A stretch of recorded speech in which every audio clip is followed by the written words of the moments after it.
பராசக்தி படம் வந்து கண்டிப்பா இந்த படத்துக்கு போட்டியா இருக்குன்னு நினைக்கிறீங்களா? அதெல்லாம் வாய்ப்பு இல்லைண்ணே. வாய்ப்பே இல்ல. அதெல்லாம் வாய்ப்பு இல்லை. நீங்க சுத்தி பாருங்க, இங்க ஏதாவது ஒரு போஸ்டர் இருக்குதா? இல்ல. அப்போ போட்டி யாருக்கு இருக்கும்? தளபதி படம் நல்லா ஒரு ரிலீஸ் பண்ணிக்கிறான், டேட்டு டிலே பண்ணிட்டாங்க, அது நம்மளுக்கு ஒரு ஃபீலாக இருக்குது. வேற பராசக்தி வருது இல்லைங்களா? அதனாலதான் அந்த படம் நல்லா ஓடணும்னா விஜயோட படம் தள்ளி போயிருக்குன்றாங்க. உங்க பாயிண்ட் ஆஃப் வியூ என்ன அதுல? என்ன பாயிண்ட்டும் அதில் இன்னமே இல்லை. பாயிண்ட் ஆஃப் வியூலாம் எனக்கு ஓகே தான், அதை பற்றி எனக்கு இன்னமே இல்லை. எனக்கு படம் வேணும், தளபதி படம் லாஸ்ட் படம், எனக்கு அது நல்லது வேணும். அதுதான் என் ஒப்பீனியன். நாங்க வந்து இங்க வந்து நாங்க டிக்கெட்டே புக் பண்ணி வச்சுட்டோம். ஃபர்ஸ்ட் டே ஃபர்ஸ்ட் ஷோ டிக்கெட்லாம் வந்து ஸ்னாப்லாம் எடுத்து போட்டு சும்மா மெட்டலா பண்ணியிருந்தோம்.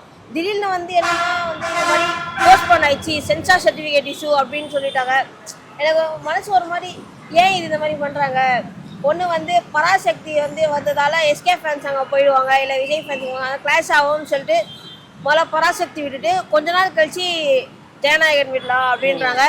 ஆனால் திடீர்னு என்ன சொல்றாங்கன்னா ஒரு 2-3 days கழிச்சு மங்காத்தை ரீலீஸ் பண்ண போறதா அப்படின்னு சொல்றாங்க.